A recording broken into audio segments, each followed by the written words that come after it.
before I start talking about Nancy, I just thought it would be appropriate to talk for a minute about the funeral of George H.W. and how I was very lucky in very few people worked for both the Reagans and then later the Bush presidency. And I, believe me, never planned any of it, as I'll tell you as we go along. But one day I'd been out of the Reagan White House for a couple of years, and I was working in a PR firm, and I got a call asking me to come up to the vice president's residence that day that George H.W. Bush wanted to talk to me. So I got up there, and we sat in this pretty little sunroom and talked, and I don't have a chair here I would describe for you, but if you think about the whole time he was talking to me, I had my legs crossed, and he was asking me whether I would agree to be his press secretary for his campaign. And I did not want to go back into the government, but I sat there thinking, all right, I could do this because first of all, we're 18 points behind Michael Dukakis. We're 22 points behind in women. Well, he's never going to win. That was in my head when I said yes. And but anyway, so I'm sitting there concentrating, talking. He said, well, okay. He says, you go see Lee Atwater and we'll get it all taken care of. I said, okay. I stood up. That one of my legs was totally dead. So I go falling into him.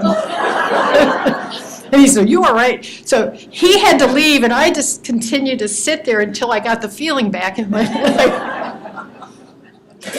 leg. It wasn't very graceful. Anyway, he, what can I say? He was the kind of man. I still don't like saying he was. I like saying he is. He was the kind of man who never, ever let a friend go. Once you were his friend, you were always his friend. So, I mean, when I told him that I definitely, when he actually won, I told him I just couldn't do it. We were in the middle of building a house, and so I didn't cross my legs. That was the one thing I learned that time. But henceforth, I would get a call, about once a month, from his secretary saying, President Bush would like to have you come for lunch, but if you already have a lunch date, he doesn't want you to change it. Which, of course, I'd always say, of course, no, of course not. So if I had a lunch date, I'd call and, I'd cancel it. And he'd have 3 or 4 of us to lunch once a month. And he just wanted to talk. And I mean, he came back from, if you remember you may not follow it as closely as I did, but he went to Japan, and he got sick. And he threw up on the emperor, or whoever it was. and so this is the first lunch after that. And if you'll recall, his slogan during the campaign about not raising taxes was "Read my lips, no new taxes." So we were sitting having lunch, and I said, well, Mr. President, there's a new saying going around about you. And he said, what? I said, wipe my lips. And he went, oh, God, that was the most embarrassing thing that ever happened to me. And he starts telling us the whole story. But, I mean, I fell under the spell of the Bush family. They're just incredible people. Barbara was phenomenal. The first day that I went to work for him, she called me. And she said, Sheila, I know you're married, but I'm just wondering, could you come as a single woman up to the house, the vice president's house today? She said, the Prime Minister of Australia is coming. And she said, I need one more woman. I said, sure, I'll come. So I drive up, and I see the motorcade for the Australian Prime Minister's right behind me. So I get in, I park as close as I can, I run up to the front door of the house, and Millie, the dog, goes running in front of me with this big tennis ball in her mouth that she drops on the floor. And Mrs. Bush is standing there going like this, and I said, the dog just dropped a tennis ball. She said, yeah, I know. I gave her a nice clean one in honor of the Prime Minister. She said, but come here real quick. Took me into this other room where she had one of those jardinières, and she wanted my help moving it over the big spot that the dog had made before the Prime Minister showed up. And that was the way the Bushes were. It was just really, really wonderful people. And when we're finished, I have his program from the funeral at the cathedral if somebody wants to look at it. I'll show it to you. So, now on the subject that I'm really here to discuss, my old boss. First of all, I want you to know that the word dossier does not appear anywhere in my book. Let me tell you a little bit about why it took me 30 years to even consider writing this book. I never approved of people leaving the White House and running out and writing these books. I just didn't like it. For me, I had worked for Nancy Reagan. I knew a lot of personal information. I didn't think it belonged to me. And I was very fortunate by working for them. It improved my own career trajectory, and so I went on with my life. Anyway, I went to her memorial out in California after she died, and at least 10 people over a period of an hour or two came up to me and said something like, boy, wouldn't it be nice if everybody knew the Nancy we knew? And after about the fifth person, I said, somebody's got something in mind here. Either that or they're blaming me because I was her press secretary, that I didn't do a good enough job. And so that and the fact that I was actually approached by a publisher who was looking for me to see if I would do it, I finally agreed to do it. And what an adventure it's been, I'll tell you. And we can talk about that in detail too. But let me talk a little bit now about Nancy and what it was like to go to work for her. One of the hardest things a press secretary has to do is deal with untruths. Nancy Reagan lied about her age. And so every year the press knew it, and they loved calling me and trying to make me miserable. And so they'd say, so how old is Nancy? I say, well, Mrs. Reagan tells me she is, blah, blah, And I always protected my own reputation that way. But she lied about her age all those years by 1 year. Now, if you're going to lie about your age, why would you just lie about it for 1 year? I don't know. But that was one of the things about her that I ended up, at the day I left, in fact, Chris Wallace came in to do an interview, and his first question was, Nancy, how old are you? And she looked at him for a minute, she just quiet, and she said, I haven't decided yet. And I took her aside after her interview, and I said, if you had only said that at the beginning, you'd have made my life so much easier. and she laughed and gave me no explanation. We had a terrible first year. I don't know how many of you closely followed the Reagan administration, but we had, obviously the assassination attempt was a horrible thing. The staff was, her staff was just being finalized. People were, she told me the day I met her, which was about 10 days before the inauguration, that the one thing she really wanted to do was work on this issue of youth drug abuse. That's what she cared about. And I remember thinking, yeah, it's awful dark and depressing, I don't know. And the whole staff had a negative reaction to the idea. And so we spent a good month or so coming up with alternate ideas. And she kept saying, I'm not going to do that. I want to do youth drug abuse. And she was absolutely right. That's what she cared about. That's what she was interested in. And she would tell you, if she were alive today, any first lady should never do anything unless it's something she really cares about, because you're going to devote hour upon hour upon hour to working on it. You're going to travel. You're going to be doing interviews. It's all tied to something you got to really be passionate about. So anyway, and she was, and she did a heck of a job. That Just Say No campaign, people still associate her with those 3 words. She traveled hundreds of thousands of miles. She actually spread it out beyond the United States to Italy and other countries that were also having problems, and where first ladies over there decided they wanted to follow in her footsteps. And she had a big conference in Washington for all these women, so that she could tell them exactly what she had done, what she'd recommended, what she'd seen, what she experienced. And she, at the same time, in fact, I want to step back a minute. When President Reagan was shot, she had a terrible, deep reaction to it, as you can imagine. I mean, she was terrified every time he left the White House that something would happen. The only time she felt that he was safe was when he was in the White House, which, if you recall, years later, the subject of an astrologer came up, that she had been consulting with one. And I never knew about it, because she never used an astrologer for her own scheduling, which is what I was involved with. And so she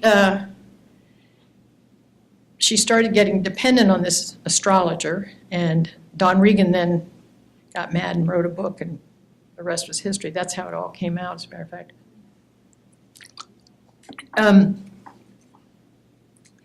But part of the aftermath of the assassination attempt is that Ronald Reagan encouraged her to go to the wedding of Charles and Diana. He couldn't go; they wouldn't let him travel at that point. And so finally she decided, like a week beforehand, that she was going to go, which we were all excited about, because we got to go. The unfortunate part of that is that, remember, we were in a recession at the time. She had initially, in the first month first 3 weeks she was there, she had gotten friends in Oklahoma to raise $1 million for restoration of the private quarters of the White House. She'd ordered new china, and she had, so then she made the plans to go to the royal wedding. Well, going to the royal wedding means you're hobnobbing with royalty, That was the story that was filtered back to the United States. All of that together created an image of her as being, kind of brittle, uncaring socialite. That's all I can say. It wasn't true, and it was our fault that was the image. But we went to work then to straighten it out, and it took a good year and a half, I would say, to begin a process that people began to recognize that she really was serious about the drug abuse issue. I mean, the press were very hard to convince at the beginning. We started taking them with us on trips everywhere we went, and they'd be exhausted and she would still be going. And they finally became believers. They watched her with kids, and they watched her. One wonderful story about, and I think it's in the book, about we went to a summer camp for kids that were recovering addicts in Arkansas. And this one boy who had been selected to give her a gift had something on his written like almost like tattooed on his finger. And our advance man saw it, and he knew that when he went to hand this presentation to the First Lady that the press would take a picture of it. And it was a 4-letter word that started with F. So he grabbed his hand. This is minutes before this getting ready to start, he grabbed his hand, took his pen, and made the F a B. And we referred to him as Buck ever since.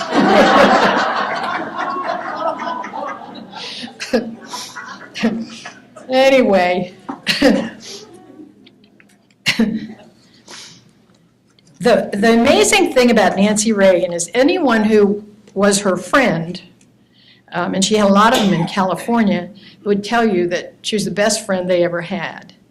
The whole time I worked with her, and anyone on our staff, we called her Mrs. Reagan. We had a professional relationship. The day I left, the day I told her I was leaving, she said, you know, from now on, I want you to call me Nancy. And that was the beginning of a change in our relationship over the next 30 years. We talked on the phone almost every week. Excuse me, I lost my husband in 1998, and she was the adopted daughter of Loyal Davis, who was a surgeon.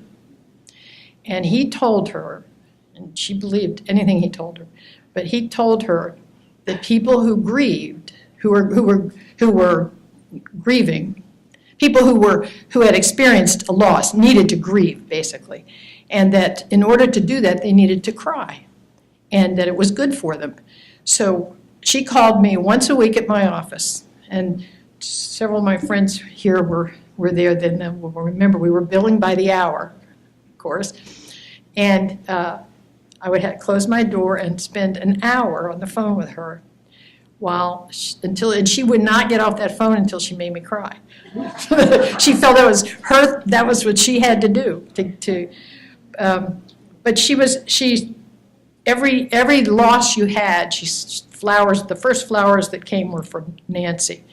And you know, George Bush was similar. When Bill Tate died, I had just come home from the hospital. He died, he had a heart attack in his car, and I had to go to the hospital to identify it.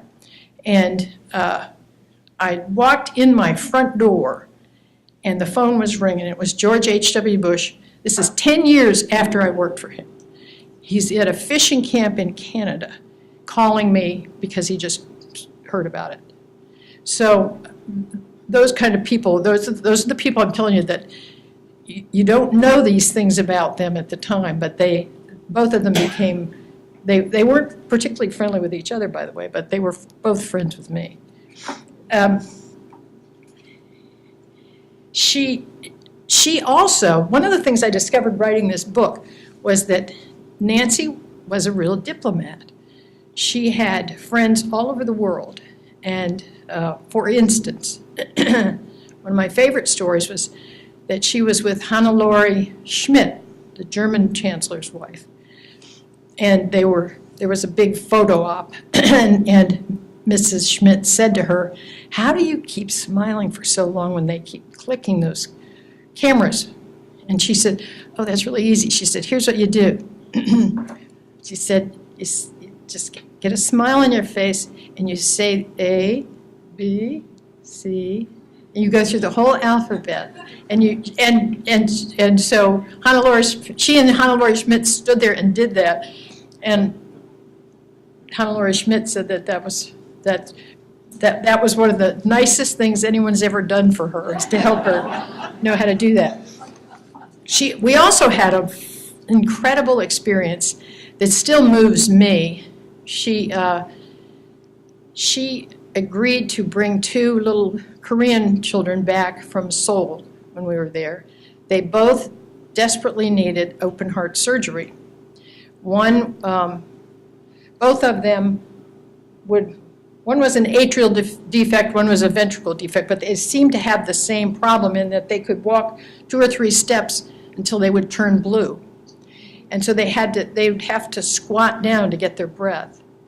So we took them back on Air Force One. We took them back to a hospital on Long Island, where the Gift of Life International was just beginning. And they were ready to do this surgery. They couldn't do it in South Korea at the time. So many years later, probably 30, the story appeared in the paper that Nancy Reagan had fallen and hurt herself. I think she broke something, and she broke some ribs, and she had been hospitalized for a brief period. And a little Korean boy who ended up living in the United States, who Nancy had helped all those years before, read the story. And he realized who she was and what the connection was, and he wrote her a letter thanking her for saving his life. So she invited him out to the Reagan Library to hear a talk, and they became best friends after that. I mean, he finally went, he's now back. I FaceTimed with him from Korea for the book. He works for the Gift of Life International, bringing kids from other undeveloped countries to South Korea, where they now do the same kind of surgery. So, I mean, it's just really a wonderful experience. And then he just sent me pictures. He just got married. And then he sent me pictures of their baby. And so I kept thinking Nancy Reagan would just go crazy for this. She would be so happy. But those are the kind of connections that she made. There was another one that particularly touched me. It was Christmas of '84. And there's a tradition in the White House. First ladies would bring in the press to well, in fact, you may have read about this year about criticism of the trees, yeah, which I thought was particularly unfair. But so the press knew they would get to they'd see the tree for the first time, they'd see the decorations, they'd see the White House pastry chef's creation. Well, what they didn't realize is when they're all there ready to take her picture at the tree, she comes in wheeling a little stroller with a little, God, how old she was, maybe 5. Her name was Amy Garrison. She had 10 days to live. She needed a liver so badly. She was yellow. And the press didn't know what to do. Nancy Reagan said, Tom Starzl, the transplant surgeon, had been a friend of her father's. He called her and asked her to help. And this was the way she helped. She said to the press, we have 10 days to get a new liver in this little girl, and I can't do it, but you can. I need your help. I need publicity. It was in the paper, it was in the front pages of every paper, and 10 days later, she was at Baylor Hospital getting surgery from a child they found in Canada who a child had been killed in an auto accident, and they managed to salvage his liver. And I talked to her. She's 38 years old. She lives in Indiana. She has 3 kids of her own. So, I mean, it's just amazing. It's just amazing the power for good that a first lady has. And when you watch it up close like I got to, it never leaves you. You're always amazed. Now, there's some other little lesser-known stories. For instance, and I'll prove it to you if you want. Nancy Reagan had the worst handwriting that anybody you have ever seen. For a perfectionist, which she was, you'd think, oh, what? But I was one of the few people in the White House who could read her writing, because I studied it for long enough that I got to know it wasn't a W, it was an N, that sort of thing. And one of the other funny things about her is she had a wonderful Secret Service detail, and the lead agent was a guy named George Opfer. And she and George became really close. Well, basically her life was in his hands whenever she left the White House. And George never ever talked to anyone for a book until he and I talked, and he even sent me the notes they exchanged. He gave her his handkerchief when he was standing with her in the chapel at GW Hospital after her husband was shot while he was in surgery. And their letters that they exchanged, she sent it back, laundered and cleaned, and it's a really cute back and forth between them. But they also had two ranch hands at their ranch. And one of them told me this story, that the ranch hands, Nancy and Ron, always had meals together when they were there. And he said for some reason, Nancy liked to talk all the way through dinner. And so the president would just quietly turn his hearing aid off. But Dennis, this guy's name is Dennis LeBlanc, he said Dennis always sat next to the president, and he and the president worked out this deal that as soon as Ronald Reagan turned it off, he would take his foot and just give a little nudge to Dennis, so Dennis would know that the hearing aid was off. So if Nancy directed anything directly to Ronald Reagan, Dennis would give him the kick so that and then Ronald Reagan would say, "Oh, Nancy, I'm sorry. Geez, I'm sorry. What were you saying?" And I mean, there's some really, really funny stories with. What a lot of people didn't realize is she really had a good sense of humor, and she wasn't afraid of making fun of herself. She told us once, there were 2 or 3 of us sitting talking to her, just earlier that day she had a woman, and I think it was someone tied to the historic, a historic society event of some kind, and she'd never met her before, and Nancy had her up to the private residence. They were sitting on the couch in the living room. Nancy happened to be wearing a wraparound skirt. She got up and the skirt fell off. Imagine, you've never met the First Lady before. Here you are in the White House. You stand up to say goodbye, and the First Lady's skirt falls off. But she liked telling the story on herself. The other thing about her character, I think, is important, and I heard this from so many people, and I experienced it myself. If you told Nancy something in confidence, it stayed there. She never ever betrayed a confidence. She had a wonderful sense of a person's character. I suppose she became very protective of Ronald Reagan for a lot of reasons, but one was because a lot of people would try to take advantage. And she could detect it pretty quickly. Which was very helpful to him, I think. She never gossiped, never with staff. The first time I learned that there was a problem between her and Barbara Bush was from George Bush, when I went on my first plane trip with him as his campaign press secretary. As we were getting off the plane, he said, "Sheila, ride with me in his motorcade." And I thought, oh, what have I done wrong already? And get in the car, and he said, "Why has Nancy always been so mean to my wife?"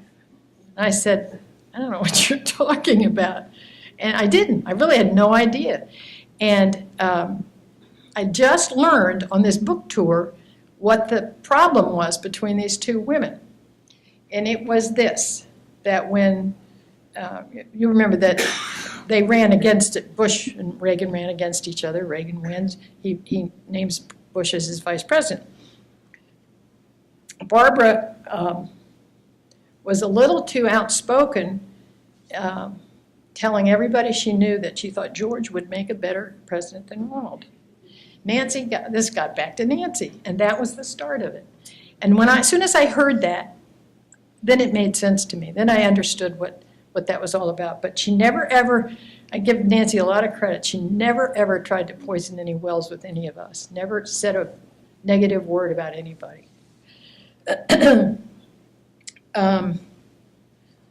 me think what else I have here. The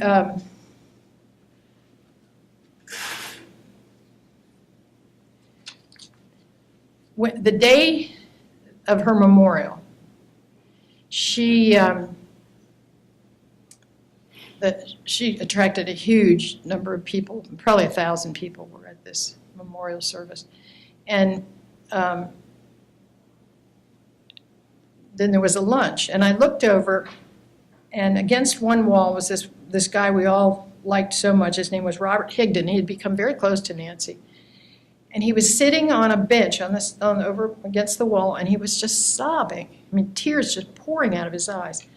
And I went over and I sat with him, and I said, tell me, and he was telling me how he just couldn't believe it. It went on. And I looked down, and his coat pocket started moving.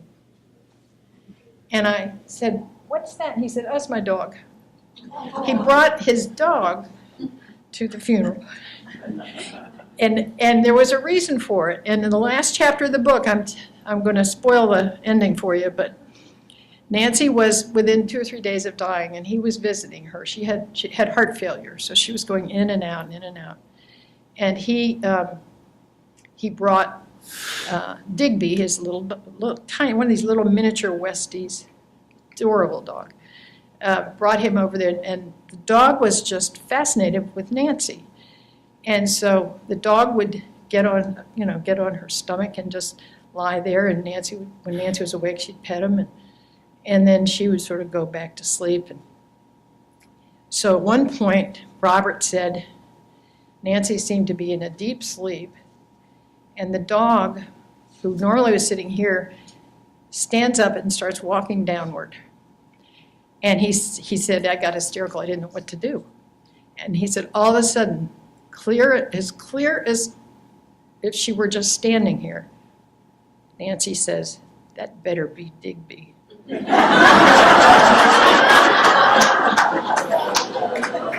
And that's how, I mean, I kept trying to avoid that last chapter about her dying until this story all brought it all together. And I still laugh every time I think about it and think that she maintained her sense of humor. She knew she was not long for this world, but it was a special moment. So I am pushing the time here, but I was sort of hoping that the things I've told you might result in some questions. Anybody have any questions? Anybody want to ask me anything? Come on. Okay. You discussed Nancy's relationship with Frank Sinatra. They were friends. So was Ronald Reagan. I've seen all the letters back and forth between them. Kitty Kelly started this rumor that there was something going on between Nancy and Frank. I mean, if you knew Nancy Reagan, is the last thing in the world. I mean, she just sputtered when she heard it.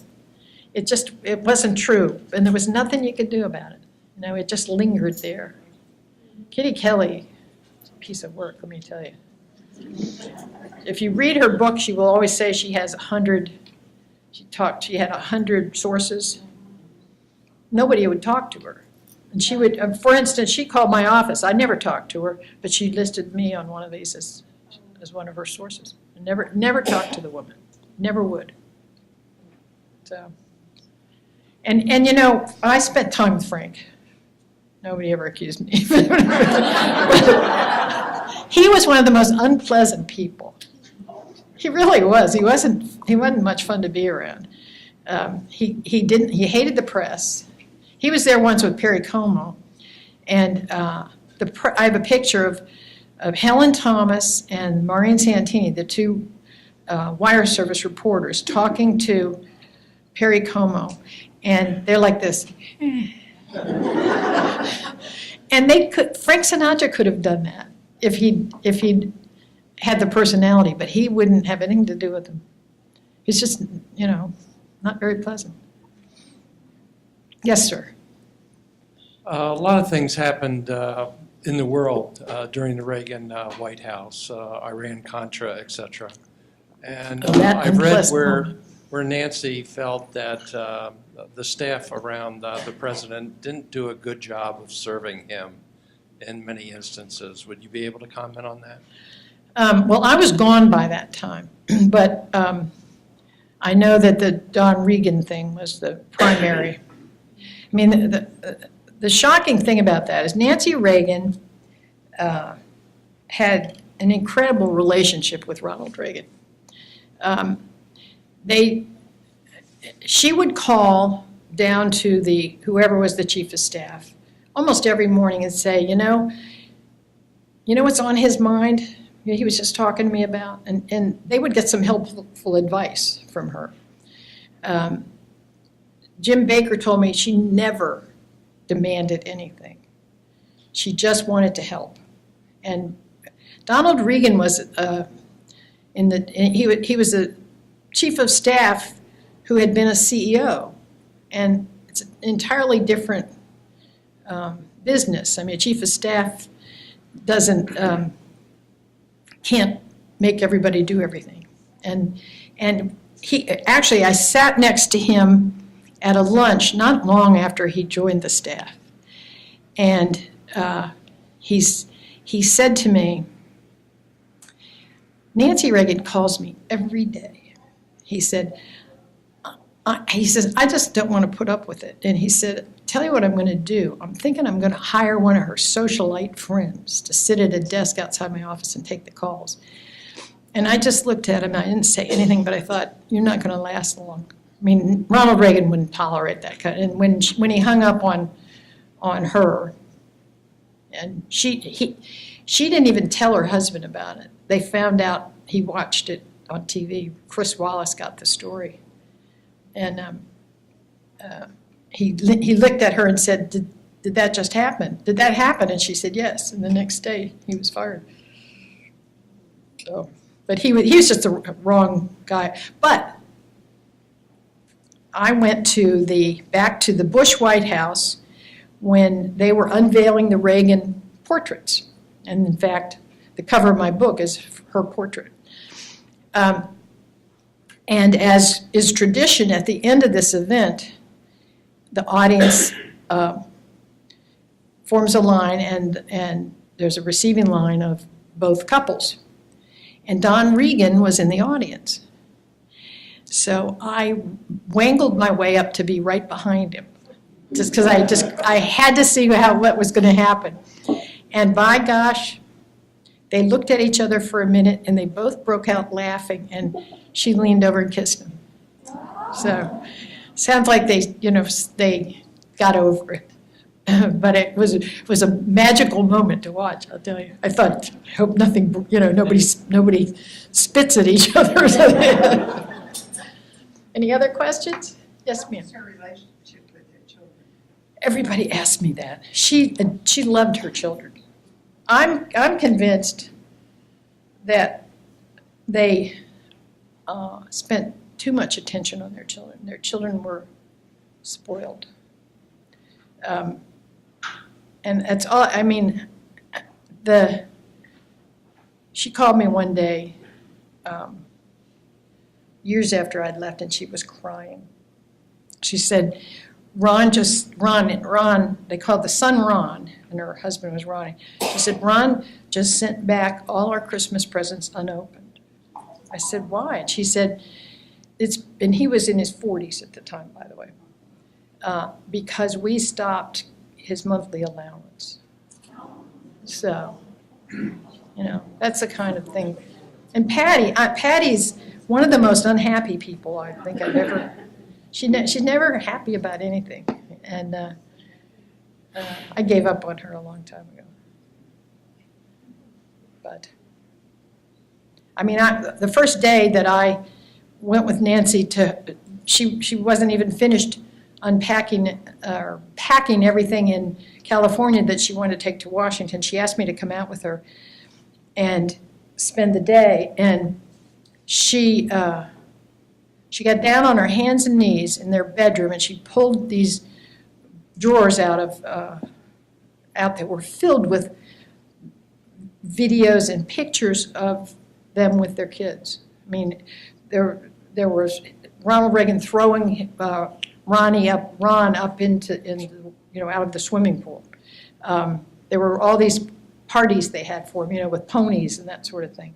So I didn't see a lot of what Patty claimed was lack of attention. I saw quite a bit of attention being paid. But how do we all know, you can't look at someone's family from the outside and figure out what the dynamics are. They're all different. But that was my observations about that family. Yes, ma'am. Could you describe a typical day as press secretary of There wasn't. That truly is true. I mean, if you thought you had 10 things you were going to do that day, you might get to one of them. You know, if the phone starts ringing, sometimes you get 90 calls. Let me give you an example. Nancy called me one morning and she said, "I'm so tired." I said, "What's the matter?" And she said, "I can't sleep." I said, "Why?" And she said, "We have a cricket in our bedroom." And she said, "Last night they came up and they said, 'Oh, it's got to be in these pots of new plants that we brought in.'" And she said, "Ronnie says, well, they're probably in the ducks." And they said, no, they're in these pots. We're going to take these pots. They took the pots. They did 2 or 3 things for 2 or 3 nights in a row. Ronnie slept through the whole thing, but she couldn't sleep, and she'd had it. And I know a good story when I hear it. So I tell a few members of the press. I had the press from China and Russia calling me. Yeah, I talked to the Russians.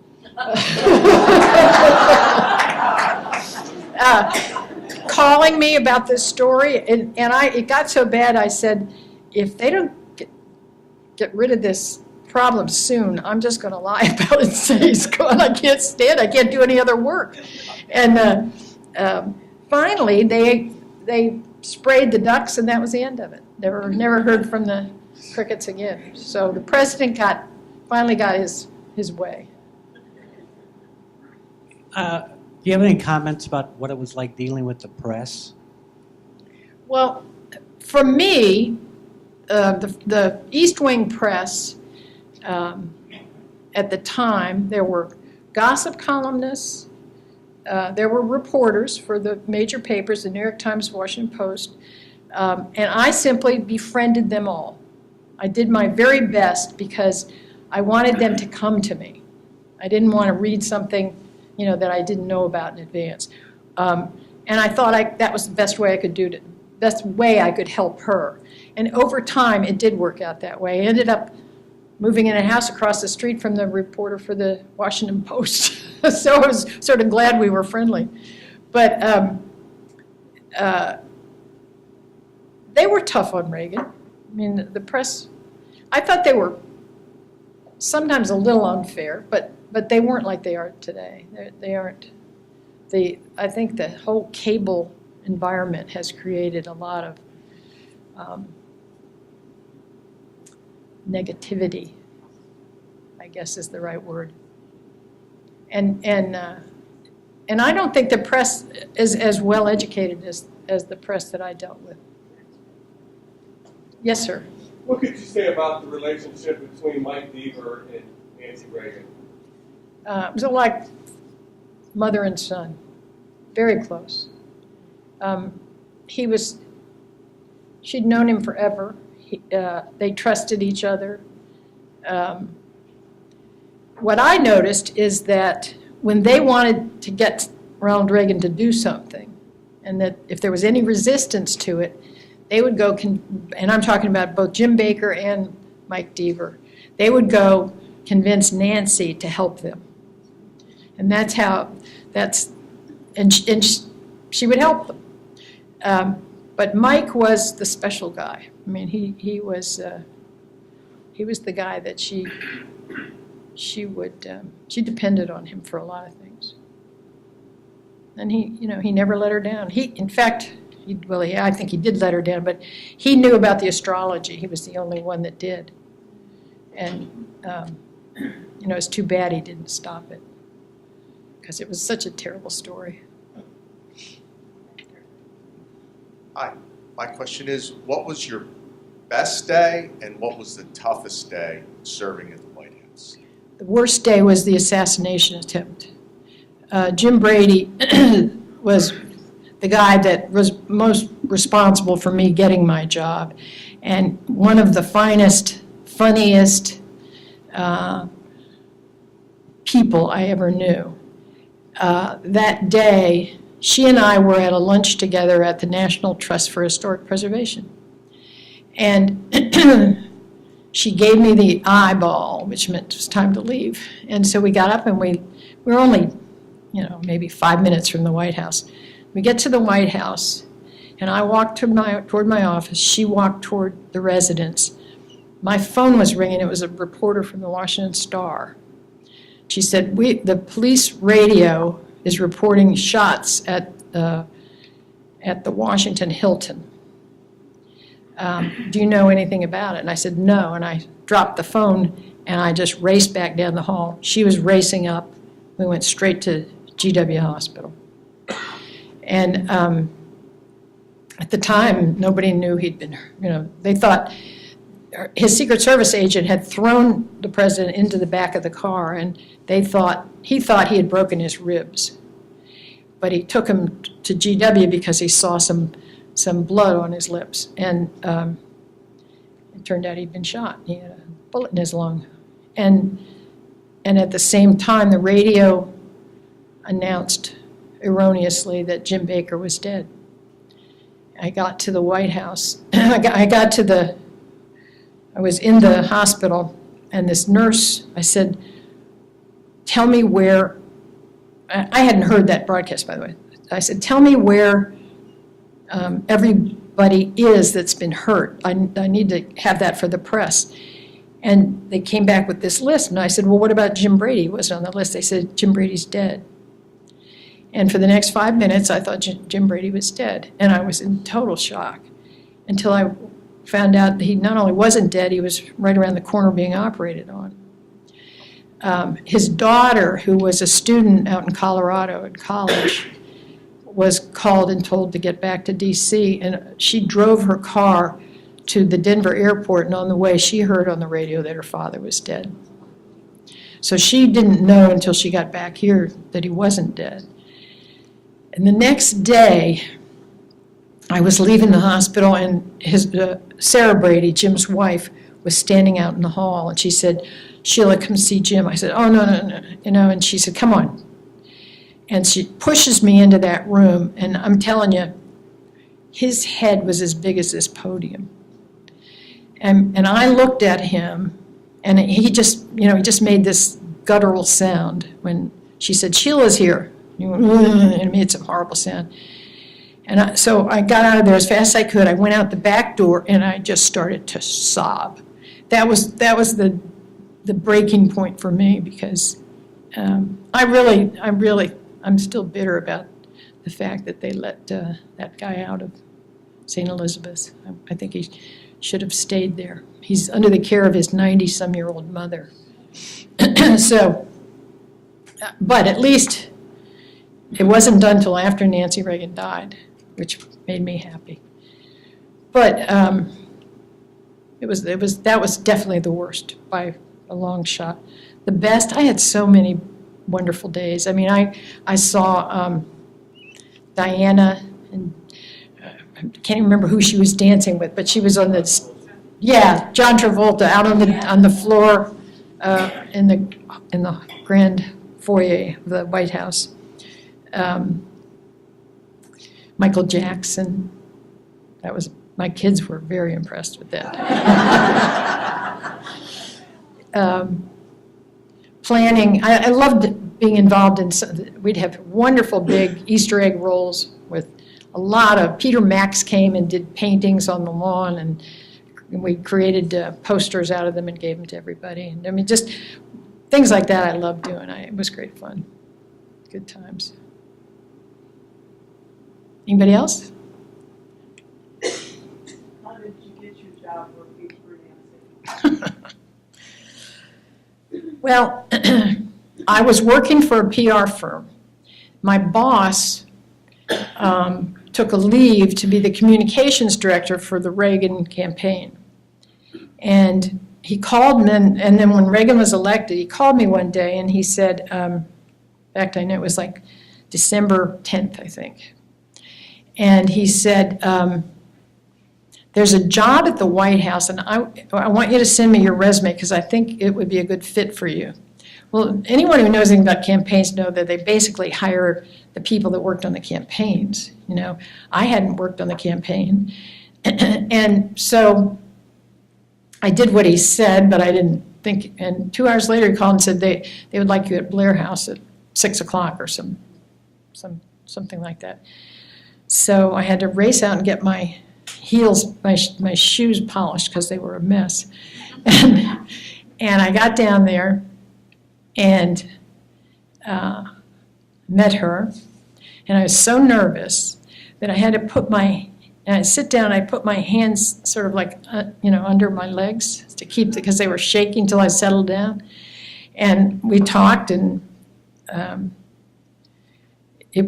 she never mentioned what, she told me she wanted to be involved in this drug abuse, but she didn't tell me what job she was talking to me about. And I figured it had to be press secretary, but she'd already announced appointing a press secretary.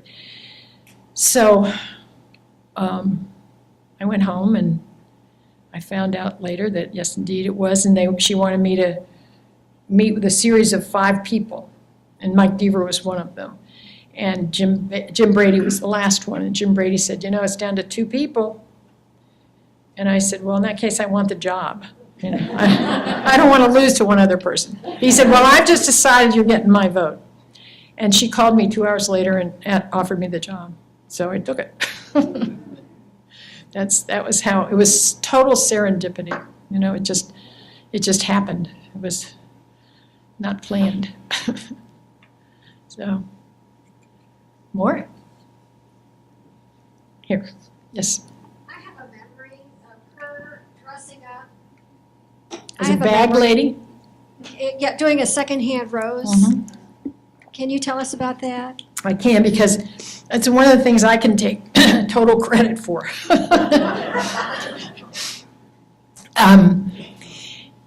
I was a Washington native. I knew all about these gridiron dinners. I read about them all the time. I'd never been to one. But I knew they were going to, this is a year into the office. I knew she was such a juicy target that they were going to make fun of her some way. And it's a song and dance night that the Washington Press Corps puts together. It's the Gridiron Club. The only reason they exist is to have this dinner once a year. And so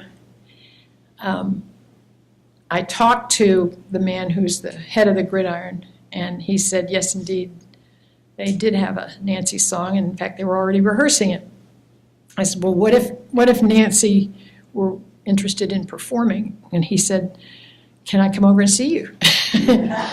So I talked to Nancy in detail, and I said, it would just be some little thing. She said, no, I'll do everything. I'll dance, I'll sing, I'll do anything. I said, okay.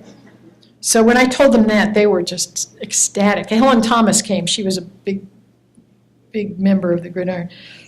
It was all kept quiet. The staff put her outfit together, and I mean, it really was bag lady stuff. And we sent somebody over with the clothes in a bag in advance.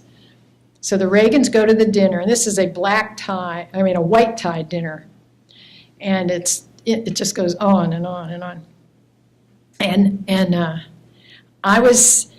Nancy and Ronald were sitting say from here to there at a big elevated table and chairs. Yeah. So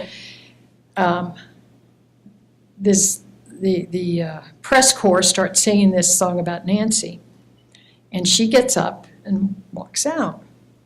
And I was sitting had a publisher on either side of me, and this guy leans behind me and says to this guy, Nancy Reagan just left the podium. I'll bet she's pissed, was the word he used. And by this time, I don't know if you've ever had where you've been so tense, you're beating, your head's beating. And I'm sitting there, and I just think, oh my gosh, please, this is it. And all of a sudden, this rack of clothes, like a Fifth Avenue rack of clothes, comes out, And she spreads open and walks through them. And people, it took them a good 30 seconds before they realized it was her, dressed in this outrageous outfit with a big feather boa and everything. And she starts singing this song, and people went nuts. After she sang it, they demanded an encore. And at the end, she took a fake new White House china plate and tried to smash it on the floor and didn't break. So they made her do it again. She broke and they were screaming, yelling. And literally, you could feel the attitudes change. And it wasn't, oh, she's wonderful. It was, we're going to give her a chance, basically. And she took advantage of it. And she won a lot of them over the next few years. And it was, she deserves all the credit for it. It was my brainstorm, but she put everything on the line for that, because if she could have been just mocked. But it was great. It was the best night, absolutely. Could you all join me in thanking Sheila Tate for coming to our town?